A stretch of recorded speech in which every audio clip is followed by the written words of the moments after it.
Warmed up for our next speaker. Walker, Walker, Walker, Walker, Walker, Walker, Walker, Walker, Walker, Walker, Walker, Walker, Walker, Walker, Walker. Okay, should a governor who said when he was running that he was going to balance the budget of a $3.6 billion deficit without raising taxes, should that governor be recalled? Okay, the governor said he was going to balance a budget, going to have to make some tough cuts, but he was going to give savings tools to offset the cuts that have been saving millions of dollars in local municipalities and school districts across the state. Should that governor be recalled? No. Should the governor who did those initiatives prevented huge, massive layoffs of government workers? He prevented massive layoffs of workers because he gave the tools. Should he be recalled? No. Okay, he did what he said he was going to do. Should a man of integrity be recalled? No. Okay, they want to do a do-over. The special interests want to do a do-over. Even though Act 10 is working, they want to do a do-over. Should we have a do-over just because they want a do-over? They want the power? No. Okay, so then we're all going to have to make sure we work as hard as we can, like Waukesha County and Washington County and Ozaukee County, who had such huge turnouts in the primary election. We're all going to have to work that hard and harder to get the victory on June 5th. Are you going to do that? Okay, I want you to welcome our governor, an innovator, a man of his word, a leader, Scott Walker.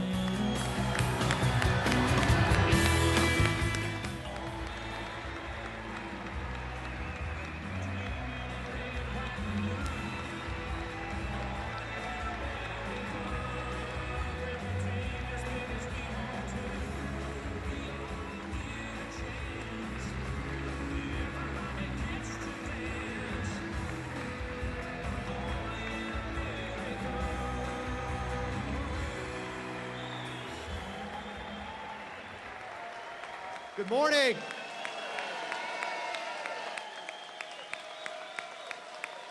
What a great crowd. Thank you. Thank you. Thank you. Thanks. Thank you all. Good morning. It's good to be back in Green Bay. Did you have a good time last night? Enjoy a good old-fashioned fish fry. We enjoyed being there with you, and it's good to see so many friends from across the state, and we enjoy seeing you not only here but back in your hometowns, and we'll keep coming back between now and June 5th and even more after. If God willing, you give me the honor to continue to serve as your governor, I'll keep coming back over and over and over again and standing with the taxpayers of Wisconsin. First off, we get asked all the time, how do you put up with all this? And Tonette and I and our sons Matt and Alex, who are here with us right now, just want to tell you how much we appreciate your prayers, because I got to tell you, not only at Republican events, not at campaign events, but at factories and farms and small businesses all across the state, every day I bump into people that come off the line at a factory, that come up to me at a farm I'm visiting or a small business and say, Governor, just want to let you know, me and my family were praying for you. And that just means the world to us. So thank you all, for those of you who've said that to us already this weekend.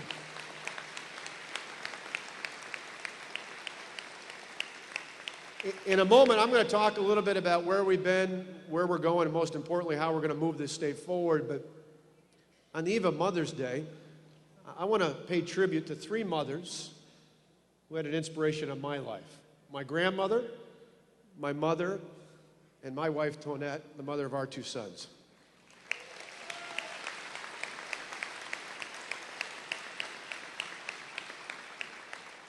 I think about my grandmother, or as David and I called her, Nana, and for her, she certainly plays a role, even though it's been a few years since she's been with us. She passed away in 2008, and well into her 90s.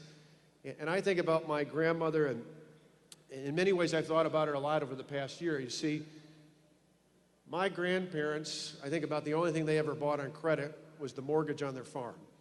Everything else they paid for in cash. They saved up for it.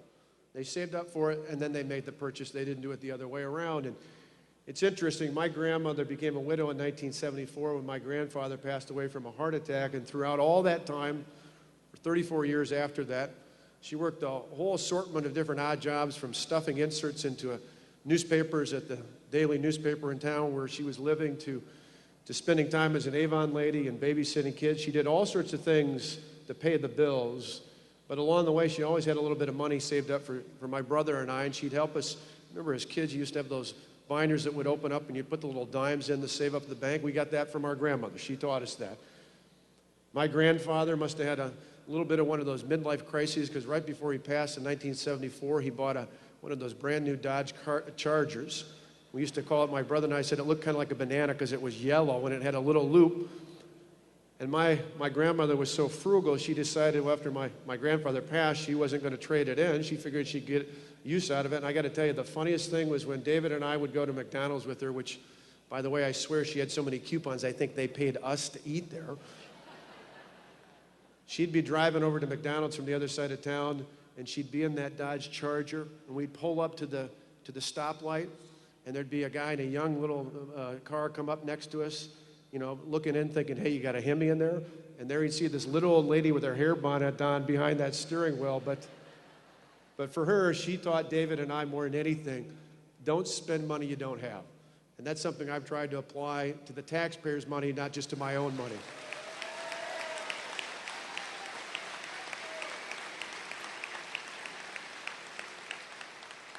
My parents are here today, and I think of my mother as well. And she grew up with my grandparents. She was the only child. They grew up on a farmhouse where my kids sometimes find it hard to believe, but they didn't have indoor plumbing till my mother went off to high school. And so she learned, and she passed on to me and David, you know, don't take things for granted. Be thankful for what you have. And along the way, my mother my father's a minister, has been a great influence on my life, long since retired, but still keeps ministering. But my mother, well, my dad was a pastor, my mother was a saint, and still is today. Many of you have probably been the beneficiaries at these victory offices. My mom loves traveling around the state and bringing chocolate chip cookies. They're the best out there. They're pretty good. I can tell the people have had them. They melt in your mouth.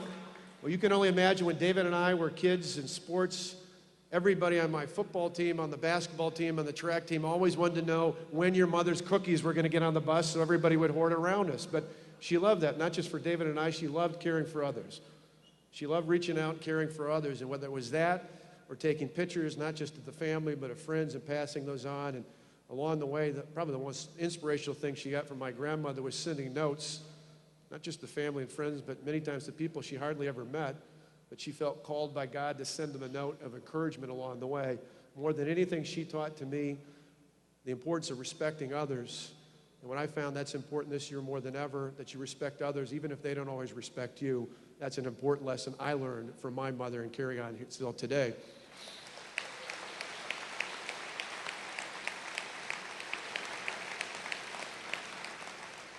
And then I think of Tonette, the mother of our children. On May 1st, 1992, 20 years ago, Tonette and I had our first date.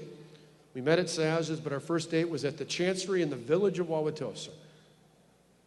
After spending a good long time over dinner and getting some custard later and a couple other stops before the night ended, I got to the point where I'd learned so much about her, I knew that night I was going to marry Tonette. It took her a couple months to figure that out, but I'm thankful every day that worked. But in that one night, I learned about the incredible courage that Tonette had then, and I see even more so today. You see, for all the things that she's done throughout her life, it's amazing. A lot of people don't know this, but her first husband, Bob, died after many years of a terminal illness. And about the same time, her brother, Nicky, her only sibling, died of bone marrow cancer. That would set anybody back, but she didn't give up. That night, I knew that God had called me to be her partner for the rest of our lives, and I'm so thankful every day that God has continued to give me that blessing and to bless us abundantly, not just with that marriage and partnership, but with two beautiful sons who are now young men, Matthew and Alex, are here as well.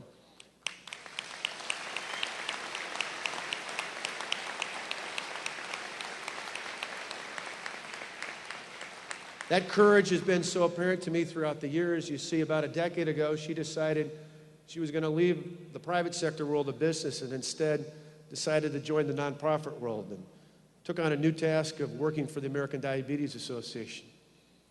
And a few years later, unfortunately, her mother, my mother-in-law, was diagnosed with a brain tumor. She left her work at the Diabetes Association and couldn't have seen a more tender caregiver for her mother during those tough times that she suffered through that brain cancer. Then after her mother passed, she went back and felt called again to come to the nonprofit world and worked at the American Lung Association, where she's still at today. Each and every day of my life, I've seen the incredible courage that Tonette has shown in my life and in the life she had even before meeting me. That has been an inspiration to me and to our sons, and hopefully is an inspiration to you as well.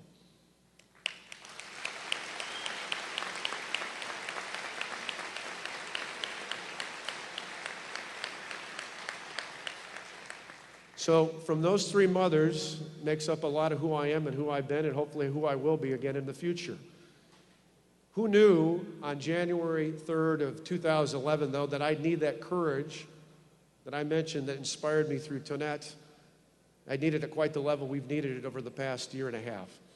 You see, on January 3rd, when I took the oath of office, I invoked a part of our state's constitution that's never been amended, never been altered. It's a part that talks about the proper role of government in our life, not of conservative or liberal, Republican or Democrat, but of simply this. It says, moderation and frugality in government leads to freedom and prosperity for our people.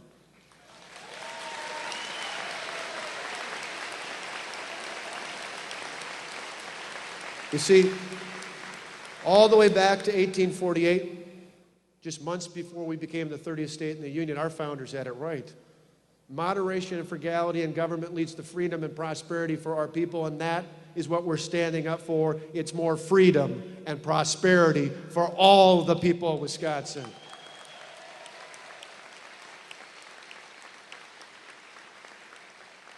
But when we first took office, that was at risk. You see, this state faced both a fiscal and an economic crisis of proportions we had hardly ever seen before, and we couldn't wait. The people of this state demanded that we take action to tackle that fiscal and economic crisis, and we tackled it right away, working with the new legislative majorities in the Senate and the Assembly. We didn't wait a year or 6 months or even a month. We started acting on it the very first day we took office, because if you were the CEO of a company in trouble, you wouldn't wait to take action to save your company. You'd start acting on it the very first day you took over. That's what we've done, that's what we're doing, and that's what we're going to continue to do if you give us the chance after June 5th.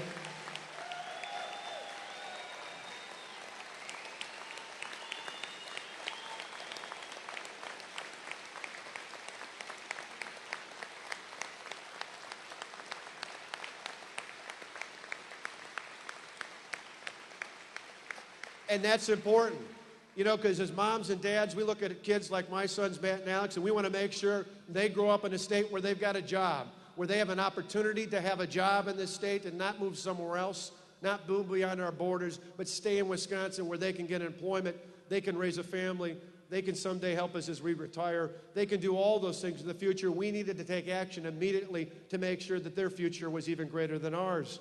And the good news is it's working, but we're not done yet. We're not done yet. We got plenty more to do to get this state working again. Think about it. In the 3 years before we took office in 2008, 2009, and 2010, under Jim Doyle's leadership, Wisconsin lost 150,000 private sector jobs, and our unemployment rate topped 9%. We don't want to go back to those days. We don't want to go backwards. Instead, we charted a course to lead this state forward. Forward. After all that job loss, we've had 15,600 new jobs in the first 3 months of this year alone, and our unemployment rate is down to the lowest it's been since 2008. We're turning things around. We're heading in the right direction. We're moving Wisconsin forward.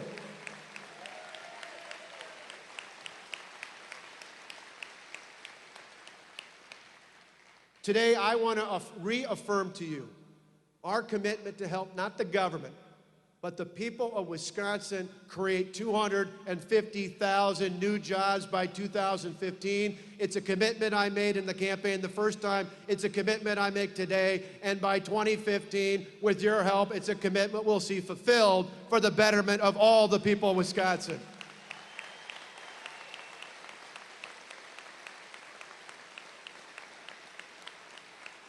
You see, we built the foundation for success. I was reminded of that last night. Last night I was over, like many of you, in the hallowed ground of Lambeau Field. And as we walked in, I walked past 4 great trophies.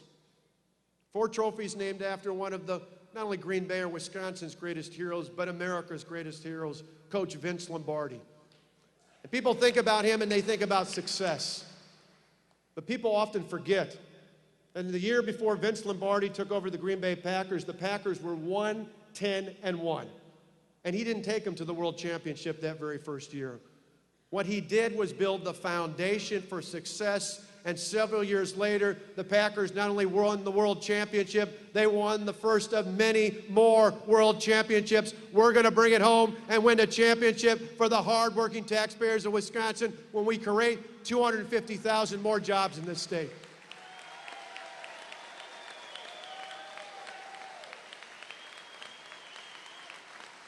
We have laid the foundation for success. Think about it. Think about it. 2 years ago when I was campaigning to be your governor, the statewide Chamber of Commerce did a survey of employers. You know how many thought we were heading in the right direction? A mere 10%. 10% of our employers thought Wisconsin was heading in the right direction. That same survey was conducted earlier this year. Earlier this year in 2012, you know how many employers now think Wisconsin's heading in the right direction? 94% say we're heading in the right direction.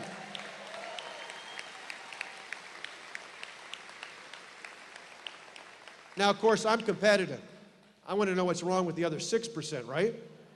We need to convince them too as well, but it's a great sign that things are improving. We're heading in the right direction. We're moving this state forward. And it's not just in that survey. Another one just a couple weeks ago said that 87% of those surveyed, those employers across the state, say they plan on adding more jobs in 2012.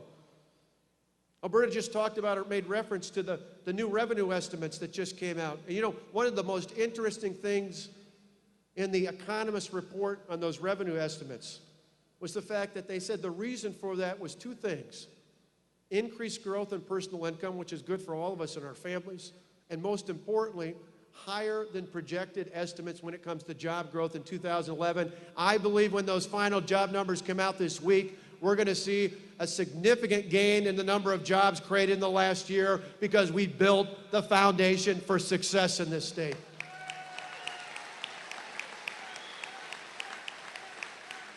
We saw it just last week as well. You know, every year there's rankings that come out of the best and the worst states to do business in. For many years in Wisconsin, we didn't like talking about those. Why? Because we were in the bottom 10. The year before I took office, we were 41. The year before that, we were 43. Last year, after our forums had a chance to set in, we went from 41 up 17 spots to number 24. And this year, last week, the survey came out, and we now rank in the top 20 for the first time.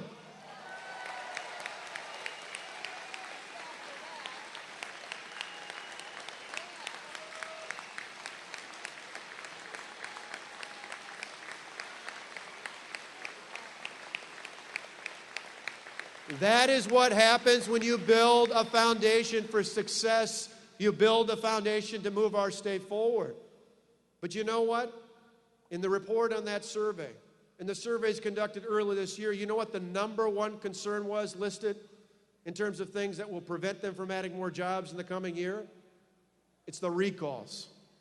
In the state, he outlined an agenda that would raise taxes on manufacturers, on agricultural-based interests, on small businesses, and on property taxpayers. That's not a way to take Wisconsin forward. That's a way of taking Wisconsin backwards. Do you want to go backwards? No. What direction do you want to go? Forward. That's the direction we're going to take this state. And we're not going to do it just when it comes to jobs. We're going to do it as we continue to tackle our fiscal crisis. You know, when we came into office last year, Wisconsin had a $3.6 billion budget deficit. I'm proud to tell you here today, not only is the budget balanced, we have a surplus, and for the first time ever in 2 consecutive years, we're now able to set money aside in the rainy day fund. That's something that hasn't happened in the past, and with our good fiscal stewardship, we're able to do it again now. We balanced a $3.6 billion budget deficit without raising taxes, without massive layoffs, without cuts in things like Medicaid.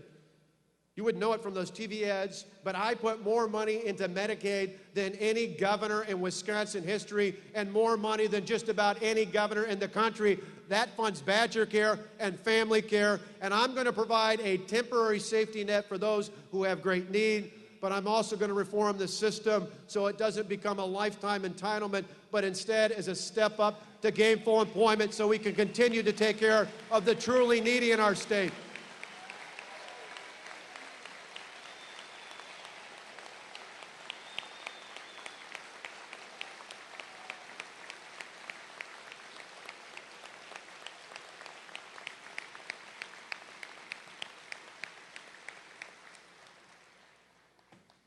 We balanced a $3.6 billion budget deficit without raising taxes, without massive layoffs, without cuts in things like Medicaid, and without using the budget tricks that Jim Doyle and the Democrats used in the past that got us into trouble in the first place. Instead, we put in place long-term structural reforms that allowed us not just to balance our state budget, but our local government budgets, not just for today, but for years to come. What we did was about thinking more about the next generation than we did just about the next election. And isn't that what you elect us to do?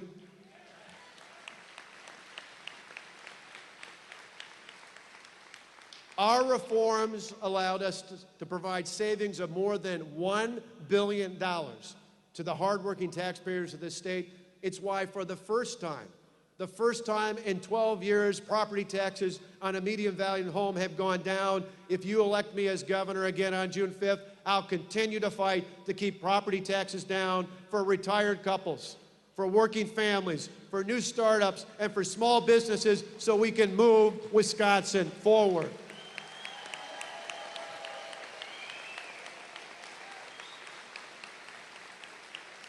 Now, while we're talking about moving forward, though, the mayor of Milwaukee keeps wanting to take us backwards.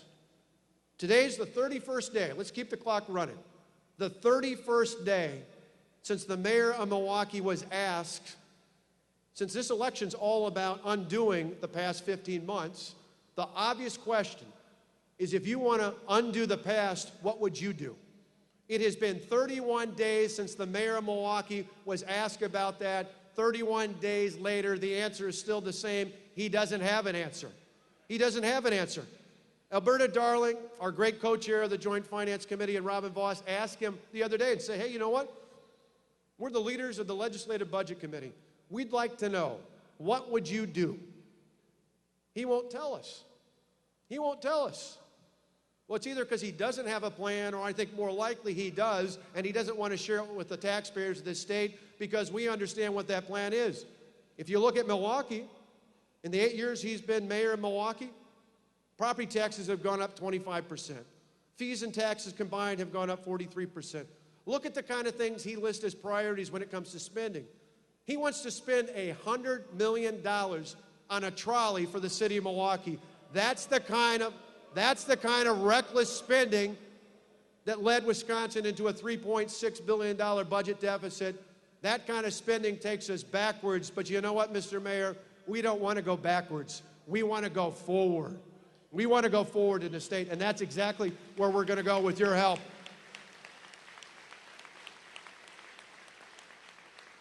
Now, over this past year and a half or so, we've tackled the fiscal and economic crisis in our state.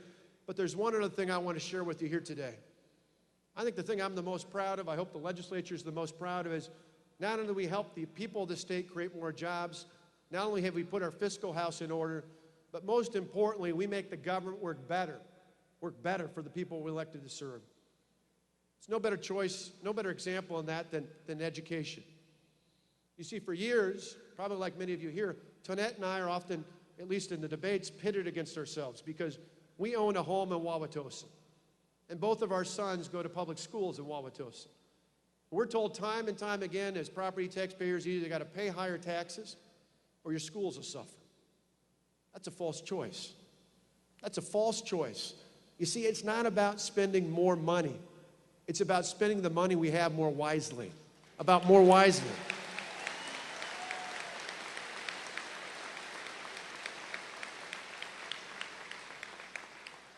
I'll give you one great example of that. For years, all across this state, nearly every school district in Wisconsin had to buy their health insurance from just one company, a company that just happened to be affiliated with the teachers union.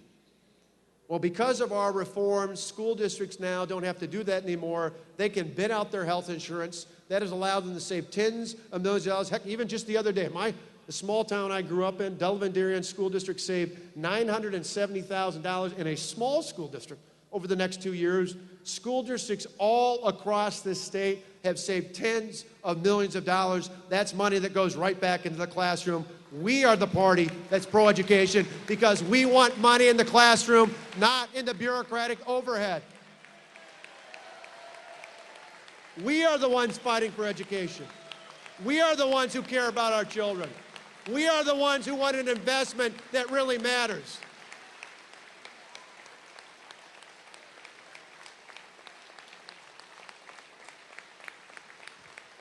And let me give you one more example. Let me give you one more great example that goes even beyond budgets. You see, 2 years ago, long before I was governor, there was a young woman in Milwaukee, a brand new teacher in the Milwaukee public school system. She was named an outstanding new teacher of the year in her area. Exactly the kind of teacher you'd want in any school teaching your kids. But thank goodness she was in Milwaukee because Milwaukee needs our help probably more than any district in the state. She got that notice that she got the award, and about 2-3 weeks later, she got another notice. Wasn't when to tell her when the award ceremony was. Unfortunately, it was to tell her she's getting laid off. Now, how could that be? How could it be that one of our best and our brightest, one of the great new teachers, one of the most inspiring teachers out there, would be laid off? Well, under the old system of collective bargaining, last hired, first fired, last in, first out. One of the great things we need to share with our friends and family and our neighbors and folks that our kids families, one of the things I think is least covered by the media, but probably one of the most important things out there, is the fact that our reforms allow schools to hire and fire based on merit, to pay based on performance. That means we can put the best and the brightest in our classrooms, and we can keep them there and pay them what they're worth, because great teachers are worth more, and we can pay them more.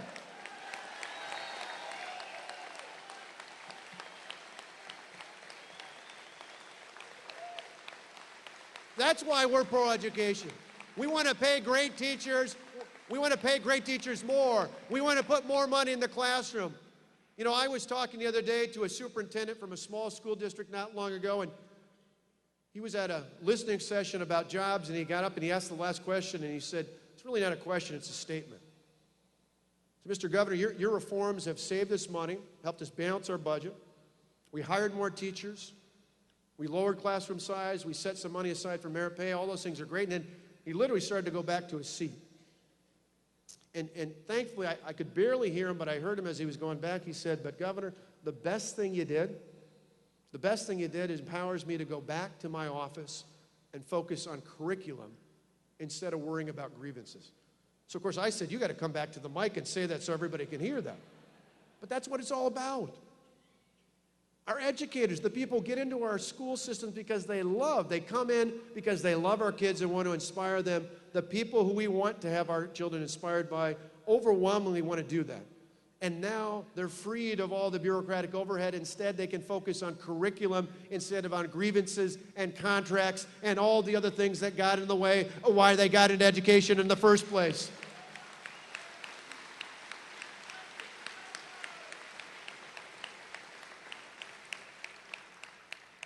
Now, unfortunately, the mayor of Milwaukee wants to go back to that old system. He wants to go back to the days when seniority and tenure trumped merit and performance. We don't want to go back to that. That's not just undoing reforms that help create a better environment for jobs. That's not just about undoing reforms that saved us more than $1 billion. That's about undoing reforms that help us fundamentally make our schools and our local and state government work better.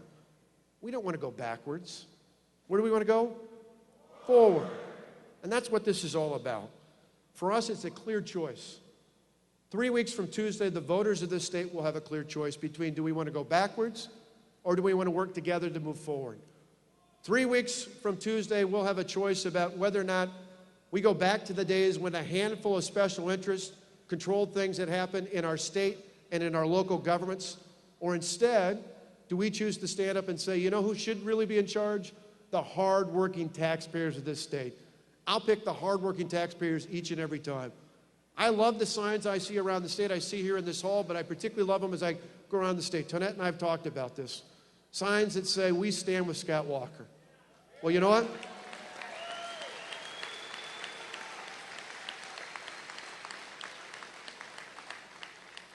We love that, but one of our friends told us, you know, the signs are all mixed up.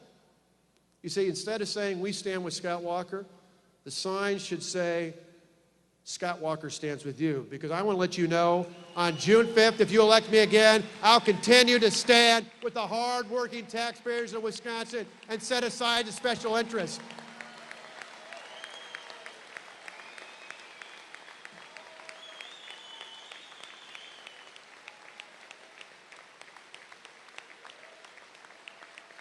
You see, that's what this is all about. That's what this is all about. I just want to end with one quick thought.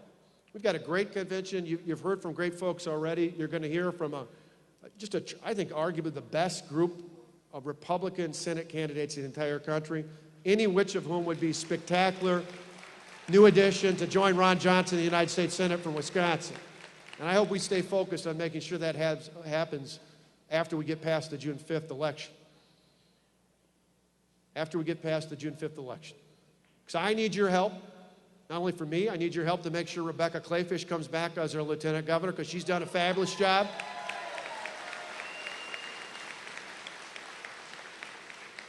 I need your help if you live in the Chippewa Valley to make sure Terry Moulton continues to be a strong voice for the Chippewa Valley when it comes to the state Senate. I need your help in north central Wisconsin, making sure that Jerry Petrowski is a brand new addition, powerful addition to the state Senate. I need your help in Dodge County and that area, making sure that we send back a tremendous majority leader in the state Senate, Scott Fitzgerald.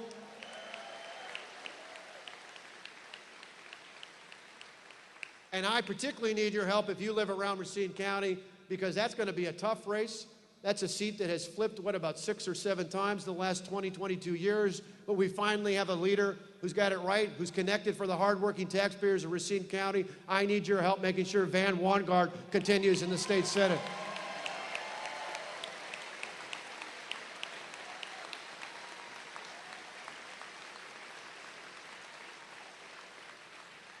I need your help. I need them on the doors. I need them on the phones. I need them everywhere. For the past 15 months, we've endured the kind of attacks that no one could even ever imagine of.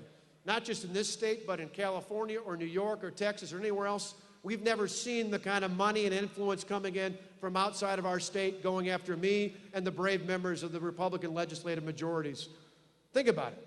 Last February and March, the out-of-state special interests poured millions of dollars trying to attack me and our reforms. Then they went after the state Supreme Court race. Then they went after 6 brave Republican state senators. Then they got involved in the recall movement itself. And for the past several months, they've been pouring millions and millions and millions of dollars into the state. And I would imagine over the next 3 weeks, they're going to pour money in attacking me like we've never seen in the state of Wisconsin. But we've got something that trumps that. We stand with the hardworking taxpayers of Wisconsin. And the hardworking taxpayers, I believe, sent a message on Tuesday, and I believe again on June 5th, they're going to send an equally powerful message that we want someone who stands with the taxpayers and not the powerful special interests.